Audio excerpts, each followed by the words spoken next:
Bills lose a absolute gut-wrenching game, 27-24. Chiefs walk away with the win. Patrick Mahomes continues to be the gatekeeper in the AFC. Just absolute nightmare fuel for Bills fans. And at this point, it's not a question about Josh Allen. Sure, you want him to be able to go out and win the game in that situation.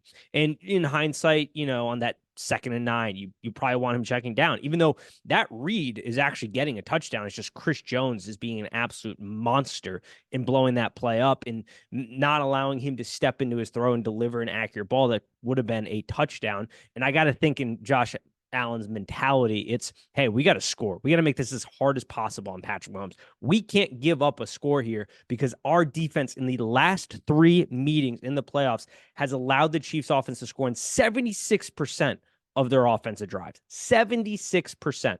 The Bengals, another team that is an offensive juggernaut in the AFC, scored 62.5% of their offensive drives against the Bills in the playoffs. This is not a Josh Allen problem. This is a Sean McDermott problem that the Buffalo Bills have at this point, because this is a coach, and we talk about it a lot on Trivia Kids podcast, that continues to restrict the offense in a way that does not complement Josh Allen and the efficiency they could have. And we saw him fight with Brian Daboll about this. We saw him fight with Ken Dorsey. Now, there were a lot of turnovers in the Bills offense, but it was still a super efficient offense. He gets rid of Ken Dorsey, brings in Joe Brady, elevates Joe Brady to play complementary football.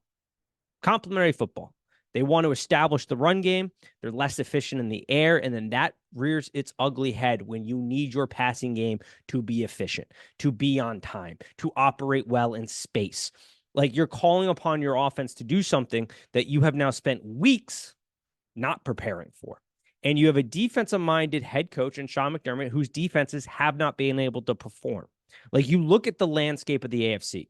Patrick Mahomes and the Chiefs, that is an offensive-led team with Andy Reid and Patrick Mahomes, who has built a defense specifically to hold on leads. And that was so evident in this game. You had a team that was looking for the big explosive plays to score compared to a Bills team that was looking to be conservative and run out clock and play complementary football to your defense. You have a Bengals organization with Joe Burrow and Zach Taylor, offensive-minded led team, building a defense to play with leads because they're going to be aggressive offensively, hope it pays off, score, and then need to protect those leads. You're seeing it with the Ravens and Hardball. While Hardball is not necessarily an offensive-minded guy, he made the hard decision of, we got to switch our offensive philosophies here. This is not beneficial enough to Lamar. We need to highlight Lamar's strengths. So he goes out and gets a guy like Todd Monken and gives Todd Monken control to be able to run this offense in a way that is beneficial to the Ravens as a whole.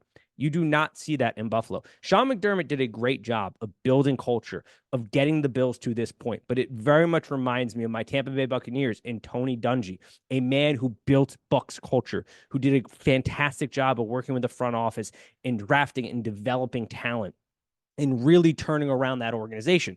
But then he kept running into the Eagles and could not get over that hump. And you need to bring in a guy like John Gruden to tweak the offense just enough to get them over that hump. And that is the problem that you're running in at Buffalo, is the ceiling has been sent under Sean McDermott.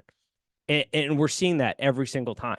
The defense allows good elite offenses to score points, and then your offense is not in a position to be efficient and to operate in that kind of gameplay. I would love to sit here and be like, Josh Allen is able to go out and win that game. It's still partly on him. But at the end of the day, he is not the problem. If you want to get over this hill, I think it's time to take a risk and see. Now, you're entering the coaching candidacy pool late, but like, this is not a Josh Allen problem. And then you talk about the Chiefs. I mean, Patrick Mahomes, he's on pace to be the greatest player of all time. Like, he currently is on track to succeed Brady, and that's just crazy.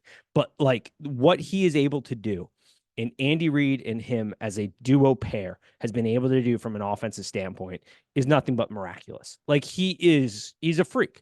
Now, we'll see if the longevity's there, if they can do it over multiple errors, because that's what you saw Brady be able to do, and that's what ultimately sets him as the greatest of all time right now. But Patrick Mahomes is certainly on point. It's going to be an awesome game to see what they bring to the Ravens. Cannot wait for it. And we look forward to breaking that one down in full.